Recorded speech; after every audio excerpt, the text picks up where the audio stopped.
You are listening to the Foreign Policy Focus podcast. We cannot wait for the final proof.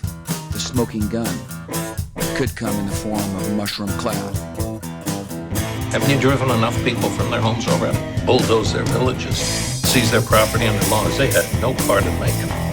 Now working in Libya with friends and allies, we've demonstrated what collective action can achieve in the 21st century. Now the host of the show, Kyle Inslee.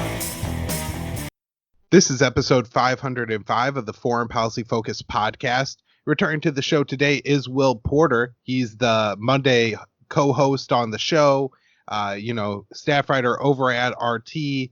Has a bunch of great articles written at places like the Libertarian Institute, antiwar.com, and consortiumnews.com. Will, welcome back to the show. Hey, Kyle, how you doing?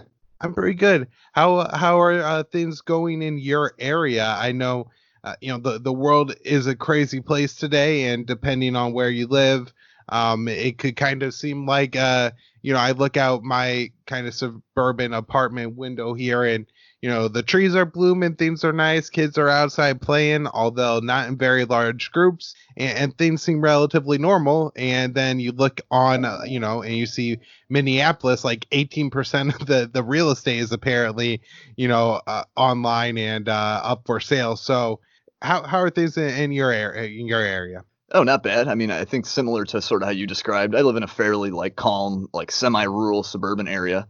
And so, in terms of the unrest and stuff, certainly none of that has touched out here. And then in terms of the virus and the pandemic, I mean, there are still restrictions on businesses. You see people wearing masks, stuff like that. But I think things are starting to, return to normal a little bit. Elsewhere in the country, I know we are seeing some kind of spikes in cases and hospitalizations and stuff. I know there's a lot of nuance there to explain why that might be happening. But in Michigan, certainly, I've been watching the numbers and things are falling pretty steadily. I think we've had a couple of weeks where numbers are falling. And so I think we are sort of on the path back to normalcy, fortunately. Right. Maybe this isn't the topic for this show, but it's certainly a question that I'm very interested in. I saw Glenn Greenwald put out a podcast on it this week, just, more outlining the similar questions that I have. Is just for, 3 months, the country was locked down, probably unlike ever before. Maybe there's been some exceptions that people could point to, but for 3 months, every hairdresser was essentially closed. Those who opened were, fined and jailed, lost their licenses, severe repercussions. And then suddenly we had a huge protest movement. And so if you look at what the scientists were saying and the virologists and everybody were saying before the protest, before the killing of George Floyd started, it would suggest that a large protest movement would be the absolute worst case scenario breeding ground for the virus. And in fact, a lot of scientists said so when it came to the open up protests and those kind of movements. And in the wake of that, people allege that these people were, responsible for, murders in the, population at large, as there was more coronavirus spread, more old people got it, and more death. And so it seems like, there's some kind of reckoning to come here. Maybe the virus isn't that bad and, it's not going to spread through the protest movement, in which case people should rightfully ask, why we were all forced to leave our jobs. I mean, this isn't, I think, kind of portrayed by a lot of people as, oh, that protest movement was white people trying to get haircuts. But when you look at the numbers, a lot of people lost their jobs. In fact, I saw this tweeted out by Kamala Harris. Apparently 41% of Black or minority-owned businesses were closed during the coronavirus quarantine. And that seemed to not be closed and, just forced to close because of the shutdown, but potentially, these are all people who will forever close their doors and never reopen them again. And so, there are real repercussions, as Glenn Greenwald talks about in his podcast. I'll link to that in the show notes page because I think he made so many solid points in there. Hundreds of thousands of children will be in poverty this year, extreme poverty, the kind of poverty, that leads to increased childhood mortality. So on a statistical level, these policies are really going to kill more children in developing countries around the world. And, so there's real repercussions that were never talked about. Or I guess the other case, is that eventually the protest movement, all those people are going to get very sick. And Right. that seems to be problematic too. If essentially the scientists went out there and lied to the entire Black Lives Matter movement, said, oh, your activity is low risk. And I mean, they did say, try to wear masks and try to social distance. But if they were really, as concerned about the virus as they said they were, that they would have been raising the same kinds of alarms as they did for the open up protest. And so why didn't they care about those protesters as much? And I don't know. I have a lot of questions there. I think a lot of people are going to have some red pill moments, as they're called. And there's going to be a lot of reckoning and a lot of questions that need to be answered coming up. I don't know if you have anything else to say on that before we actually get into the stuff we really plan to talk about on today's show. Yeah, I mean, I will say that it is kind of odd. Like, if you look at the health advice coming from a lot of epidemiologists and virologists and public health people, comparing the responses to the anti-lockdown protests and these BLM protests, or anti-police brutality ones, like either they've way overstated the danger of going out and protesting and being outside, as they did, either they were doing that for the anti-lockdown people, or they were extremely irresponsible, if there is a lot of danger associated with this, in telling people that it was fine to go out and protest for the police brutality thing, which I think those protests were much bigger. And you also have the added thing of they've been saying that Black and Latino communities are especially vulnerable to the virus. And so telling those communities specifically, oh yeah, go out and protest, that could have been, extremely irresponsible. And so it could go either way at this point, but there's something's got to give there. There's a real inconsistency between the advice, between these public gatherings. Right. And I just want to, I guess, clarify from my own perspective. I was always on the side towards, I don't know if it's so concerning to be outside in a public space. And it didn't seem to me that the fear mongering about how bad it was going to be after the open up protest turned out to be as true as they said. So, I think it's great that people are out there protesting, and Black people are trying to really make it and communicate to the world hey, there's, systematic oppression in this country that we really need to address right now. And, police are killing way too many of us. And it's, they talk about, I think the 30-50, I see a lot of people tweet out, they're 13% of the population, but end up being 50% of the killings of police. And so I think all that movement is great, but at the same time, if everybody's going to get sick, that's going to be a real problem for the movement in the next couple of months. So all that stuff, needs to be considered. It doesn't seem like, especially the U.S. mainstream media is able to have a appropriate conversation on it. Right. Agree. Absolutely. So what we have more planned to talk about on today's show to start off with is some of the legislation being introduced around the country to try to rein in the police who are just out of control. I mean, go on Twitter, and I'm pretty sure if you scroll through pretty much anyone's feed now, everybody is tweeting out these videos of police abuse, and it's just incredible and shocking, even for myself at times, who I've seen so many of these videos that at times it's I hear the cops say, he's got my gun, I know that person's gonna die. But just some of the pushing, especially young girls onto the pavement, these 300-pound men, that is absolutely shocking to me, or the pushing of that old man down. And so it seems like there's a sentiment in the U.S. to get some of these bills passed. So tell us what we're looking at, and if you are at all hopeful about getting some reform done. Yeah, sure. So, we've been covering these protests over the last few weeks. There have been hundreds of these anti-police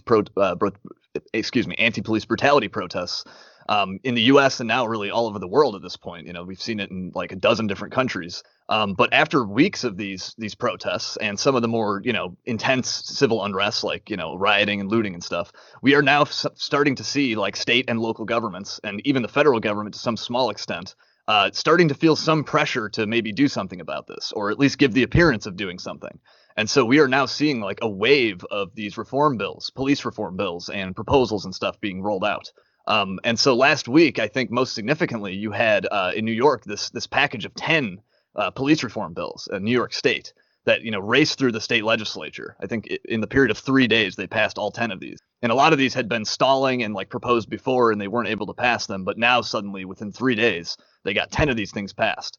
And the governor, Andrew Cuomo, vowed to, sign all these into law. And I believe he did, without much, problems. And you can find like a full list of these online. I won't run down every single one of them. There's quite a few. But just to go over some of the more interesting ones, just to give some idea of what was passed. They had one bill that they named after Eric Garner, who was killed by a police chokehold in New York a few years ago. And that sets a greater penalty for officers who do injure or kill somebody using a chokehold. Like, I think there were already some bans and restrictions on this type of maneuver, but this just like increases the penalty. It increases it like to a different class of felony if a cop does injure someone with that maneuver. There's another good bill that opens up disciplinary records to the public. Whereas before they kept these things like under wraps, they kept them secret. You had to get a court order, or the officer himself had to like willingly release them.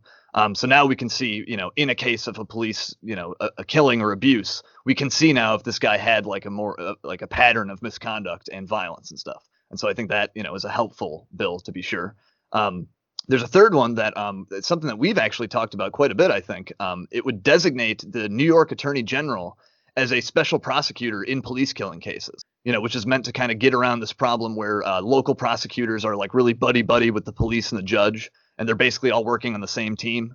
Like our system is supposed to be more adversarial than that. Like the various sides aren't supposed to be working together for a common goal. And so this is trying to like get around that and maybe introduce someone who's more independent. The AG might not be ideal. Like the AG might still be quite like politically connected and not be totally independent. But, I think that's certainly better than nothing. But something to point out about this is that Cuomo had actually already signed this into an executive order back in 2015. Like this already was a thing in New York State. And so it's not totally clear what passing it in the law is going to do. Like I know they're going to try to codify and like expand this procedure where like the AG will now look at more cases. It'll expand his scope. But it's kind of had mixed results since they passed it through the executive order. So it's not totally clear this will be ideal. But yeah, those I think are like some of the more interesting bills in New York. There are a few more. There's one that like protects the rights of people to film police in public, which they already had the right to do. But this just like, clarifies and codifies that further. So there's definitely some interesting things happening in New York. I don't know exactly how effective these reforms will be. As I said, they've already kind of tried some of these. But, I'm definitely interested to see how they play out there. And particularly how they might apply to the NYPD, which, is the biggest police force in the country. And I think it's got like 30 or 40,000 personnel. And it's like notoriously abusive and corrupt. So like anything that might rein in that police department in particular, I am certainly glad to see that. And speaking of New York City, too, after those 10 bills passed, the mayor, Bill de Blasio, has now vowed to cut police funding for the NYPD. And I think that's the first time he's ever actually said he would do something like that. He hasn't said by how much, but their budget deadline is coming up by like July 1st. And so like if they're going to cut police funding there in New York City, they're going to be doing it sometime in the next few weeks. The NYPD, too, has like a $6 billion budget. So it's like a massive, like that's more than some militaries in the world. So, hopefully we will see them start to cut some of that back. Now there's also stuff happening in San Francisco, but I'll let you comment, jump in real quick if you wanted to say anything about the New York bills. Yeah, well, I'll just say it seems like you're kind of saying this, that most of these things seem fairly marginal. Like it's great that a cop can't choke somebody to death on the streets of New York anymore without facing, a specific punishment for that. But does that cover kneeling on his neck? And if not, does that mean that, New York cops are just going to stop, rolling on the ground with people and they're just going to tase them more, which is probably going to end up being more lethal. So I could see something like that actually having the opposite effects. The AG, the state AG handling this, I think, as you said, it really comes up short. It's better than, the actual like district attorney or like the New York attorney, like the friend of the cops looking into it. But my guess is that once this position becomes, known as we're able to prosecute cops or not, then, the police unions will have a lot of influence over who holds that position and really focus on somebody who's not too interested in prosecuting cops. I think there's two better ideas. One is, I believe, the Michael Bell idea, and this is the guy whose son, Michael Bell Jr., was executed by a cop in my college town, Kenosha, Wisconsin. This was a situation where an officer mistakenly thought the kid had taken his gun, and so his partner put his gun to his temple and executed him for that reason. And he had suggested that if there's a police shooting, there should be like a random lottery draw within the state, and then a DA from a different county would come and look into it, I suppose. And so at least that, I guess, I think decentralizes it a little bit more and doesn't allow for it to be like one position that's easily targeted, to get the person in there who's going to be most, helpful or important to the, police, or kind of from that sympathetic to the police officers.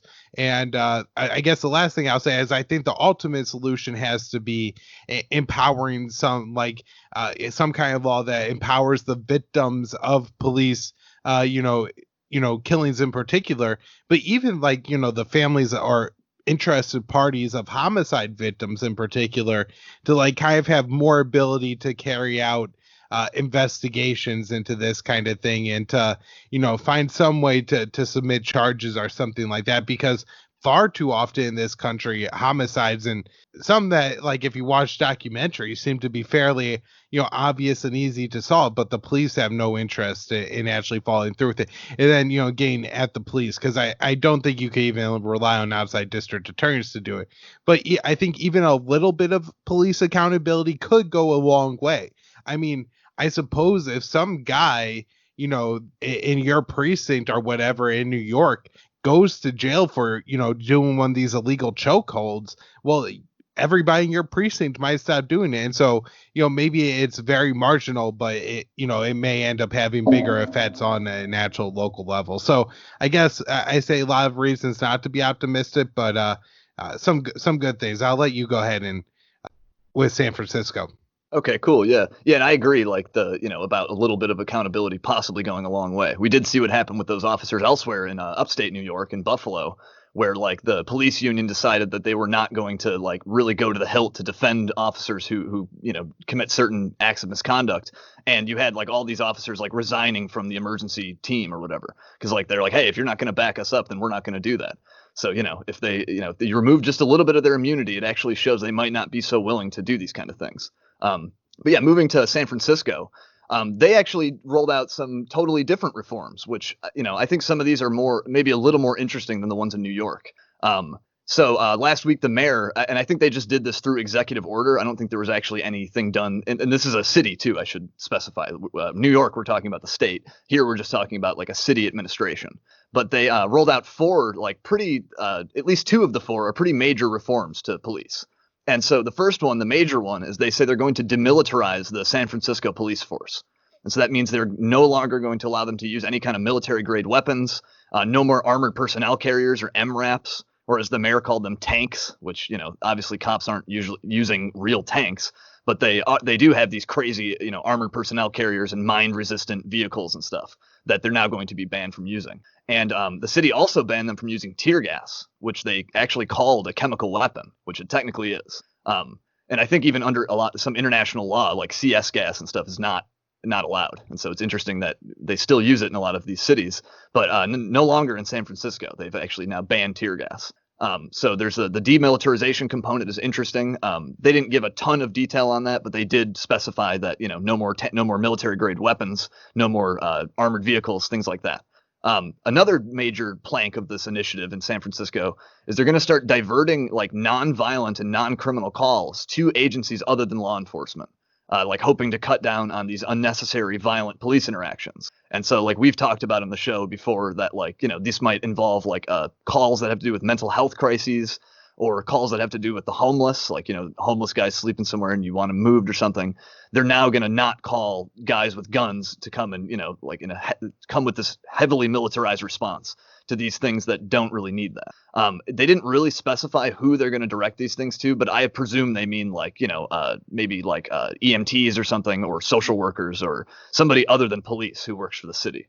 And so I thought those first two proposals were, those are great. I'd be happy to see those tried in like every city, where they just simply try to, remove these violent police interactions and pull the heavy weapons out of the hands of police. Right. And just to emphasize here, this is the kind of policy change that I think may have not led to the violent interaction where Rashad Brooks was murdered in Atlanta just a night ago. And so, I think these things can have real differences. Had, somebody's passed out in their car, maybe they have, an alcohol problem, maybe they have a drug problem, maybe they're having a mental health or, medical crisis, but none of these things really necessarily means that you have to send somebody armed to deal with them. I worked in the mental health field enough to know that, there are plenty of people out there willing to like go and help these people without carrying a gun with them, and never even feeling like, killing that person would be an option. In fact, that would be the biggest failure if, hey, you're just trying to help them and, get this person to where they need to go, whether that's home or the hospital or, maybe some kind of like drunk tank like type position, place to like go and sleep it off and cool off or whatever, but as a community, I think the last thing that we want are for these people to end up dead. So I think, that's a policy change that I think will have some real differences, and I'm encouraged by that. Yeah, absolutely. I thought those two reforms were also good. Now, one problem when you do these things by like executive order and by fiat is that later city administrations can come and overturn them by executive order. So like that's the way New York did it. They passed it through the state legislature, so you can't just overturn it quite as easily. But still, nonetheless, I would be glad to see every city try to push through these kind of orders to demilitarize and stuff. And actually, regarding tear gas too, there's been some discussion a lot about whether this is helping to spread the virus at these protests. So there's been a lot of discussion about like, should the cops be using tear gas at all? And then also just during these protests, because, you've got these huge crowds of people all coughing and spitting all over the place and stuff. And so I think that also factored into the decision here to ban the tear gas. But the other two major reforms that they ordered are kind of vague. Like they didn't really get into much detail. And I've heard a lot of places talk about trying to do these things before, but they talked about how they're going to try to address bias with officers, which like, I'm not sure how effective like bias training and stuff really is. Like, I don't know. But then they also say they're going to try to redirect funding to other community programs to try to like, handle homelessness and things like that. And so those last two are fairly vague. Like they didn't really get into much detail about how they're going to do it. But definitely those first two in San Francisco, I think are pretty important. The demilitarization and the reducing violent police interactions. Right. And I say this not because I want to like mock people who go out there and are sincerely trying to get people to understand, why the Black community may be, skeptical or, feel threatened around police officers, and try to help police officers to interact with that community in a more productive way. Like, I don't think that's like necessarily a bad thing or anything. I think the problem is I've seen like 4 or 5 times this week where officers shot the people who trained them, not with rubber bullets or tear gas or something like that. So it doesn't seem to me to be the solution. I think there's a lot of other layers, and maybe this is part of it. Maybe if you take the police out of riot gear, don't give them riot shields, don't give them tear gas, and tell them, oh, it's not very lethal. Don't give them rubber bullets because you could shoot protesters with those with, pretty much no repercussions. Like if you take all that away, maybe they do see the situation on a more human level, and those trainings are effective. But certainly I think we're at this cartoonish level with stormtrooper police on the streets of so many American cities. I don't think those trainings are going to do anything to really curb police violence. So right. I guess we should shift to the national level, where there's 2 bills, one introduced, or at least co-introduced, by the lone and I guess first ever libertarian representative in Congress. And so that's kind of cool. And the other one by probably the guy most known as a libertarian in Congress, Rand Paul. So I'll let you tell us about those two bills. Yeah, sure. So I'll start with Rand Paul's bill. Rand recently introduced a bill in the Senate that will ban no-knock raids for federal police agencies and also for local departments that get like federal money from the DOJ. And so, this is going to make it so cops have to announce their presence before they enter your home, and they have to say why they're there. They have to announce their purpose. And this bill was named after Breonna Taylor, who was shot and killed in a no-knock raid in Louisville back in March.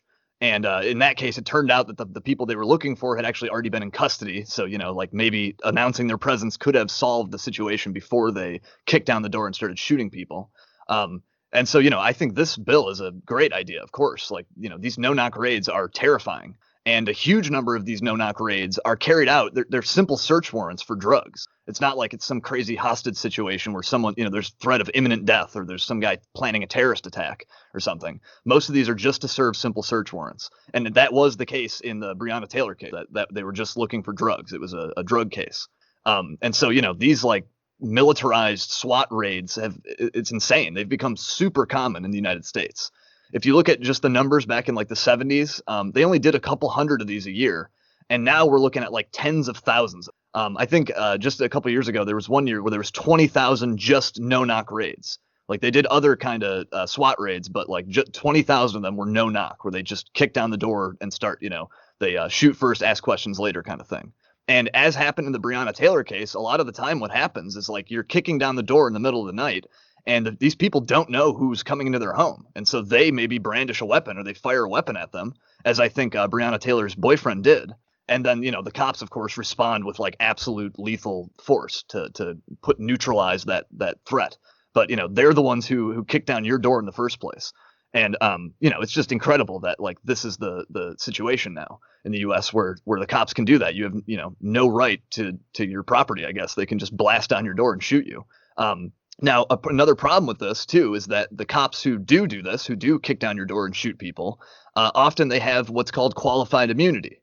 And so that brings us to Justin Amash's bill that he introduced in Congress, where he's looking to do away with that qualified immunity loophole, which basically, like I said, protects police from being prosecuted when they commit crimes and abuse people. Courts have decided that there's a really high threshold for charging police, where it's really strict and it's harder to meet than it would be for anybody else. So the cop has to brazenly and knowingly violate a law, very, very clearly, where it can't possibly be interpreted as a legitimate part of his job. And so this opens up this huge loophole where police can always pretty much argue that, oh, that was part of my job, or I thought that guy was a threat. And so Amash now with this bill is trying to close that loophole. So I think those two taken together are very interesting, because a lot of times when these no-knock raids, when someone does end up killed, those cops are then protected from prosecution because of this qualified immunity. So taken together, those are, very good. And interestingly, as Reason magazine pointed out, I think this bill, Amash's bill, is the first tripartisan bill in U.S. history, because Amash is now a libertarian, and the bill has one Republican backer apparently, and quite a few Democrats supporting it. So I thought that was kind of cool that that's at least what Reason said. I didn't go and dig through all the, potential libertarian bills, but I think it's the first tripartisan bill in U.S. history. Yeah, well, that's really encouraging. And I would say I think it would be a really great thing. And, me and you, I have had our problems with Justin, Amash, Mr. I went along with Russiagate for some insane reason. Yeah. But at the same time, if, the first ever, libertarian, on it legislation in the United States is the qualified immunity bill, I think that would be a pretty solid representation of what the Libertarian Party should be. This is the kind of issue that we need to tackle. Yeah, I don't want the income tax either. There's a lot of things that we could go after, but if it was income tax reform, or cutting the income tax by 3% or something like that, that's a step in the right direction. But this is something that I think will make a difference. Now, I read an article at Reason this past week where they highlighted that there's a lot of other problems within the criminal justice system with getting cops thrown in jail for their crimes. There's so many other different things that happen, including juries are very unlikely to indict cops. And there's a lot of reason for this. I think at least a part of it is probably like just the way the media works and glorifies cops and all the different police shows and everything. There's a lot of different systematic things that happen. Like if you look at the death of George Floyd, the way the autopsy report came back, the first thing I thought was, well, obviously this guy murdered him and it really doesn't matter what the autopsy report says. But, if you're a juror sitting there and this cop gets a whole bunch of lawyers to hire experts to come up with all kinds of different reasons as to why this wasn't a murder, it's very easy to convince somebody to go along with it. And I really think like the CIA effect, or not CIA, well, CIA has effect on it, CSI effect, like that TV show and the way like they did forensics, and it was such a cartoonish show as to how inaccurate forensic science really is. Makes it very easy to convince at least one or two members of the jury not to convict the cops. I also think this is where some racial bias within the U.S. probably has some real effects. Like if you end up with one racist on the jury that feels like that that N-word had it coming, or some like horrific opinion like that, he could refuse to vote to convict. Or it could be a less serious kind of racial bias, but kind of looking at the pictures and seeing a young black man and figuring, well, he probably robbed somebody, and maybe you don't think that he necessarily deserved to get killed by the cop, but he kind of had the play stupid games, win stupid prizes attitude towards things. And so I think that kind of bias like does come into effect, and that's certainly something that like needs to be handled as well. But as I said before, I think if one cop, like if this guy goes down for murder and is going to spend the rest of his life behind bars, I have to imagine that most cops in Minneapolis are going to have that in the back of their mind, assuming they exist for years into the future, whenever they're responding to crimes and pulling guns or not, and deciding to shoot people. Right. Yeah, it is crazy how much there is to say. Like, there's a lot that we could do to change how police operate before people are arrested and put into the criminal justice system. But there's like the whole other half of it after they're already in there. Like, there's a lot of other things we could do there. Like you're talking about these, like, the expert testimony that the police will use. Like we've found that like entire categories of this type of expert testimony has been discredited scientifically. Like the FBI's bite mark analysis and stuff, and like the way that like polygraph tests work. Like there's so many aspects. Like we've already hit on so many other, ideas of police reform, demilitarizing and qualified immunity, no-knock raids. But yeah, like you hit on a good point there too with the experts and what happens with the juries and how they can be, persuaded like that. So, yeah, I mean, there's a lot that could happen here, but there's a lot of progress to be made. And I think there's a political momentum and will for that to happen right now. So I guess I'm a little bit encouraged going forward. The last thing I'll mention is if you want a more detailed breakdown of what qualified immunity is, because it's kind of hard to believe it exists, and how it came about, because it's not like, the Qualified Immunity Act was passed Right. like under Nixon during the like his Law and Order initiative or something like that. This came about through like judicial activism in the courts. Yeah. And so Mike Maharrey from the 10th Amendment Center, absolutely fantastic, great guy too. Has this article, and it'll be in the show notes page. I want to move on, Will, and just talk a little bit about the Chaz and what's going on there. I mentioned it on the show last time that these people. I guess I'll be more accurate when I say that people who are somehow associated with Black Lives Matter on the left, or I'll just call them the commies, have taken some section of the downtown area of that city and have they have signs saying now leaving the U.S. I'm not quite sure how serious they are about really thinking they've seceded from the United States, but they're certainly armed people within the Chaz that are a part of the however official structure that they have. And I don't know what kind of details can you give us on this, because to be honest, it's been pretty hard to get accurate information out. I feel like a lot of people on the right, and I think this could be partly true of libertarians too, very quick to kind of dunk on the commies and be like, haha, your stupid thing is falling apart. And I think there's plenty examples of that. But at the same time, I have friends on the left who are posting some things coming out of this that don't seem quite so stupid. And so I'll let you go ahead and say what you gotta say. Sure, yeah. So as you said, this thing, they're calling it the Capitol Hill Autonomous Zone, or CHAZ, a very tough sounding name for their anarchist commune. But they've set up, I think it's like 6 or 7 city blocks in Seattle's Capitol Hill neighborhood. They've set up like small barricades in the streets to kind of block off this area.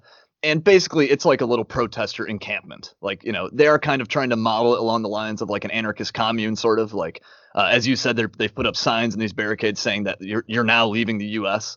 But I think some good part of that is pretty tongue in cheek. I'm not sure how like serious they are about, like, I don't really think this is a serious attempt at secession. Now, I do think there are some people there who are like more serious about it. They're kind of LARPing as if this is like the Paris Commune or something.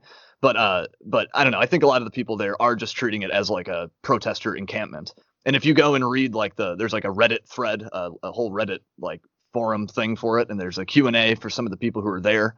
And that person at least seemed to be very like restrained in how they saw this thing. They're like, no, we're just like BLM protesters here to support BLM, and this is an area that helps us with our protests. And so certainly some of the people there are not seeing this as like a real attempt at secession or to set up an anarcho commune or something. But there has been like, some funny stuff happening there, to be sure. Like, I think this has partially been blown up too much by the media, but there is apparently this SoundCloud rapper there going around calling himself like a warlord in this CHAZ place and calling himself the new police. And actually you can see a video of him where he's saying that we're the new police here, where he's like attacking this dude who was tagging the side of a building, like doing graffiti. And so I don't know. I find that to be like, too much. You gotta, I don't know. It's too much irony to not kind of mock a little bit, because we have this like, a lot of these people here are calling this thing like an anarchist commune. That's how they're treating it. And so we have an anarcho-socialist commune with police who are going around enforcing private property. Like, I just think that's a little much to not, to pass over. But this warlord dude himself, I think, he's probably got a little bit of sense of self-importance. And I don't think he is one of these like anarchist black bloc types of protesters. I think he's more of a standard BLM type of guy. And so his enforcing of private property maybe isn't quite as hilarious and hypocritical as you might think at first. And nonetheless, I don't think that he's really, armed or anything like a warlord. I think there's just been a few there's been a bit of drama between him and other people in the community. And so he's getting this reputation as being like the enforcer there. But like I said, there's not really like, I have seen some armed people there, but I don't think there's any like real militant, energy there. Like, these people are not prepared to defend this area if the police decide they want to come take their precinct back. Because that's how this all started. The police abandoned their East Precinct in the Capitol Hill neighborhood like 2 Sundays ago, I think now. And so for a little over a week, they've been, or 2 weeks, they've been, occupying this place. Ultimately, I do just think this is sort of like more of like an Occupy Wall Street kind of thing. It's a lot of like activists and hippie types and people sitting around protesting, not a super militant vibe. And the city is not like putting up any resistance to them. They're pretty much allowing this to happen. Kind of like San Francisco, Seattle actually just temporarily banned tear gas, pepper spray, and flashbangs for the next 2 weeks. I guess while this little commune thing is going, I guess that's part of their drive to not break it up. They had already had a 30-day ban on tear gas for the police in Seattle. But like, as you can see in all these videos, they're using it anyway during the protests. And so now they've tried to like double down on that and ban all non-lethal weapons or less lethal weapons for 2 weeks. And so they are just letting this thing stand. The police their hands are pretty much tied from removing these people. The police chief there, though, this is the last thing I'll say, is that she does seem pretty enraged about this. She claims that this commune is like disrupting police work in the area. And she's saying that they've been unable to respond to violent crimes in that neighborhood, like rapes and robberies and stuff. And so I don't know if this is just her attempt to kind of like position herself against these protesters and shame them a bit. But that is what the police chief says, is that there's like all this violent crime they're not able to respond to because of this little commune thing. Right. Yeah. Thanks for that tape, because like I said, I think pretty much almost all the tapes I see on this are kind of cartoonish, whereas, this is either the USSR under the peak of Stalin, or this is the Marxist paradise, where cultural enlightenment abounds. So I think it's definitely somewhere in the middle. Let's continue to mock their silly gardens, but I don't think that Raz guy is a warlord of any kind. We do. I'll just cut in real quick here. I think a good comparison, is like the way that I saw those dudes who occupied that Malheur Wildlife Refuge in 2016. Like, I kind of have a similar attitude toward these people. Like, I don't really object to them occupying government property or something. I'm not really mad about that. I'm not offended by it. But some of these people are kind of eccentric. They're kind of goofballs. But in the end, I'm not diehard opposed to what they're doing. Right. And I guess I'm not sure how any of the business owners feel in the area, and that would certainly change my opinion, I suppose, if somebody was trying to operate their business and was somehow unable to because of these protesters. Then, they would have a legitimate grievance and, should be compensated either financially or, should be able to at least remove enough of the protest encampment to do whatever business they need to do to make their money. So, it'll be interesting to see what happens there.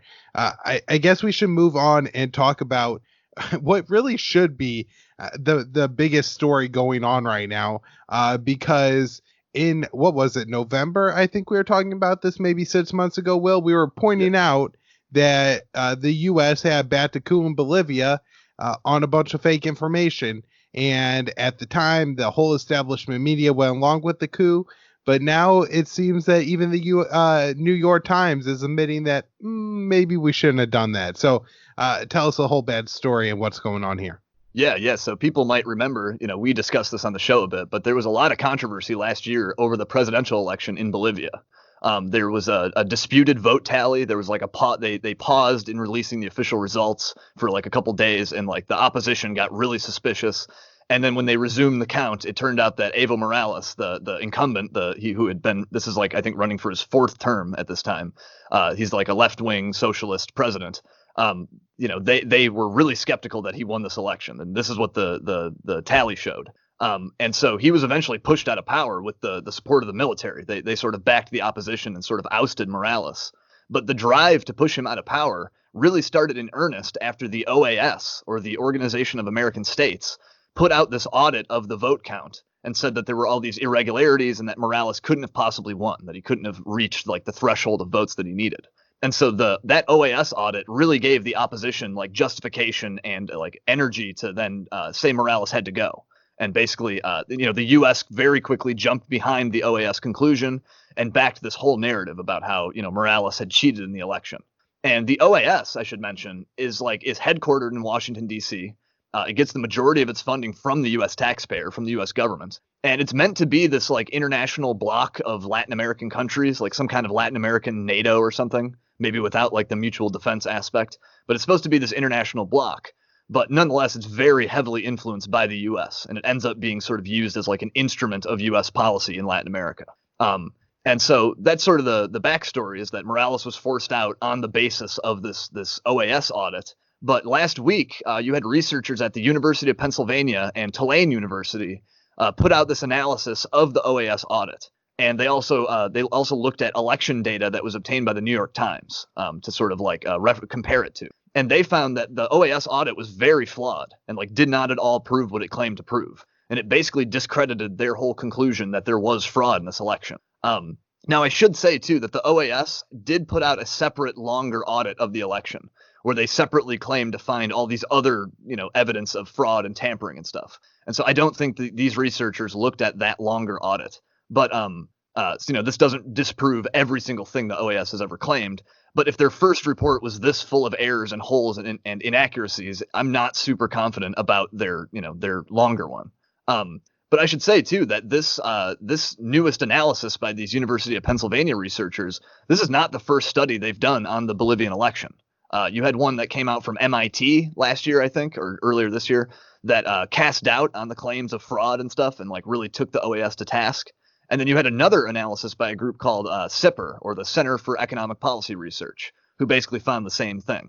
And sort of their explanation here was that Morales's vote total shot up right at the end of the count, right at the end of the race, because the remote areas of the country are counted last. And because Morales is himself indigenous and he's like very pro-indigenous in his policies, all of these votes from the countryside that were counted last were pretty much overwhelmingly for Morales. So there was really no explanation or no mystery for why his votes went up suddenly right at the end of the count. And so there wasn't fraud according to these three analyses. So basically, I think what we have here is a U.S.-backed puppet organization producing this like shoddy analysis with a false conclusion to justify ousting an elected leader. And, that is what happened here, despite what, the New York Times is very kind of tepid and weak headline where they said a bitter election, accusations of fraud, and now second thoughts. It's like, okay, I guess if that's the way you want to put it, I think the way I said it was a little more direct and accurate that, U.S.-backed puppet org sort of like, justified the ousting of this elected leader. Right. So a real problem that I see with this, Will, is that it seemed like from very early on, me and you were able to read the Center for Economic, it's PR, policy research. There you go. We read that. And so we understood that this is the way that Bolivian elections work. I feel like this would be like if in the coming election, Donald Trump was winning in electoral college votes after the polls closed maybe in Central Time, right? And so the whole country, like the Great Plains and everything, overvotes and Texas and everything, and the Republicans are up. Well, then, everybody's, Trump should win the election then. Well, it turns out that a good chunk of the country is on the Pacific coast, and this includes a lot of, blue states, California, Oregon, Washington State, and that's like 70 something electoral votes. And then, but that's not scandalous at all. That's just, American politics, and that nobody in the media was able to realize that this was the case and call the Trump administration to task when, American support for or against this coup was actually meaningful. And if nothing else, this is a real scandal that the U.S. Helped support the fake coup and that we, highly fund the OAS, but it's just completely ignored. I don't know. Do you have anything else to add? No, I mean, I would encourage people certainly to go read the New York Times story, and also maybe we can include the MIT and the SIPR analyses, because there's been a lot of good work done on this election, and we did have basically a case where the U.S. was very vocal in supporting the OAS here, like that we very much put a hand on the scales here. We didn't just kind of sit back and let the OAS do its own thing. Like we really heavily intervened in this. And so, I mean, it's really interesting to see just how much good work has been done to totally debunk this kind of, justification for a coup, basically. I mean, well, how much more, I guess you can't say ink, but digital ink do you think the mainstream media spent on Rampgate versus this Bolivia thing? Like, this, Donald Trump walked down the ramp very carefully and then jotted down at the end. I've seen stories and tweets from every mainstream media outlet on this. Fox News had a little bit more, joking coverage of it or whatever, but the rest, very kind of like, oh, what's wrong with the health of the president? They're trying to make it. It came out that the U.S. government backed an unjust coup where an indigenous leader was thrown out of office, and then at least some crimes were committed against, the ethnic group that he represented in that country by the new government. And they want to waste all their time talking about how fast or slow Donald Trump walks up and down a ramp. I mean, that should just be so telling about the situation that we're looking at today. I guess. Right. I mean, even when they didn't ignore it too, they pretty much just took the line of the State Department and the OAS. Like they didn't really question this much. We did at RT. Certainly the whole time at RT, we were very skeptical about what the OAS was saying. So I'm like, happy and proud to say that, we were good on this. But a lot of other mainstream outlets were just, fully either ignored it and decided to cover this nonsense or, we're bad on it. Well, I mean, to continue to be bad on it's the, I guess, more shocking part for me. Right. Like the New York Times has now admitted. So it seems like it's, should be open season for every, never Trumper out there to be like, hey, this reckless idiot organized a obviously fake coup in a country and overthrew the leader. And, you could accuse him of stealing the lithium mines or whatever else.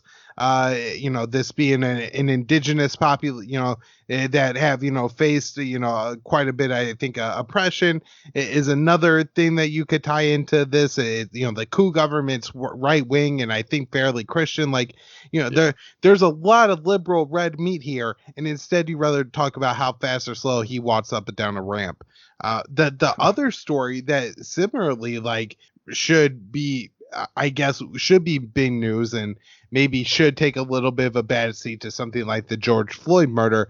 But we now have the U.S. threatening to sanction members of the International Criminal Court and their family because the ICC is planning on looking into some things that the U.S. has been doing, I think, in Afghanistan and what Israel has been doing to the Palestinians. So give us the other details we need on this.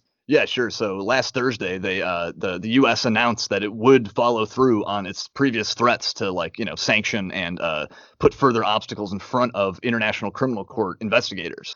Because back in March, they greenlit a probe into U.S. war crimes in Afghanistan.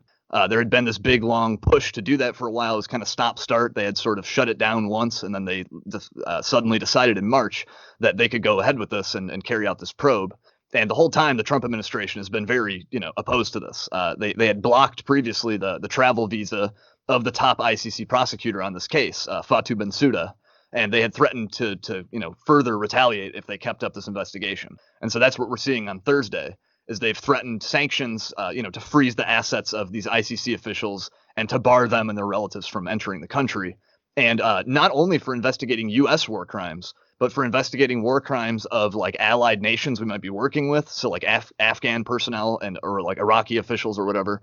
And then also Israel, for some reason. You can't investigate Israel's war crimes either, or else the U.S. is going to sanction you, which I thought that was kind of odd. They just tacked that on. But, the U.S. pretty much for the entire existence of the ICC has been very opposed to it. It's insisted that it has no jurisdiction over our country.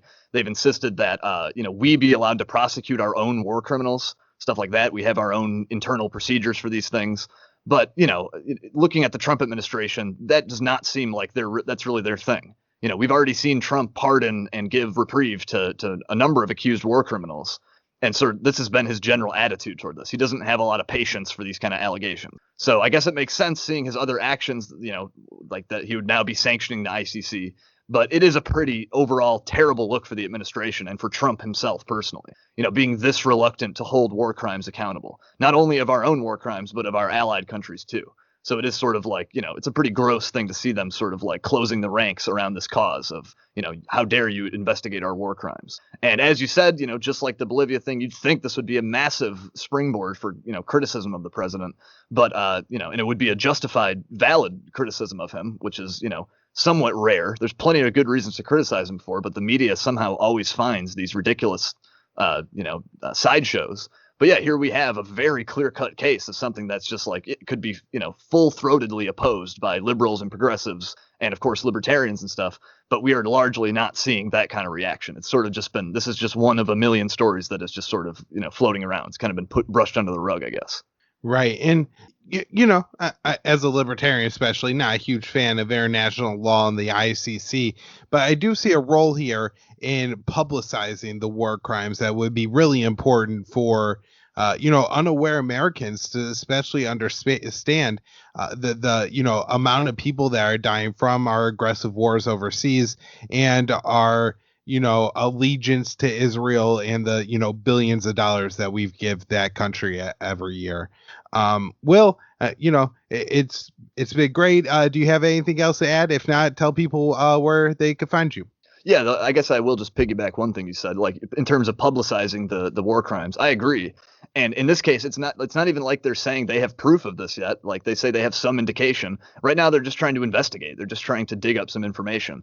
And Washington is completely opposing them tooth and nail. They won't even let them do that. And so I would tend to agree. I would like to see them, get in there with maybe some of their additional authorities as the ICC and basically just do journalism, dig up some official documents and some proof of this kind of stuff. But unfortunately, we're not going to see that. I don't think the U.S. is going to really oppose this. But yeah, in terms of if people want to find my stuff, the best way to do that, I think, is to go to my Twitter handle @WKPANCAP, ANCAP. I post everything I write there. I have archives at antiwar.com, the Consortium News, the Libertarian Institute, and the Daily Sheeple. All right. Thanks, Will. Thanks, Kyle.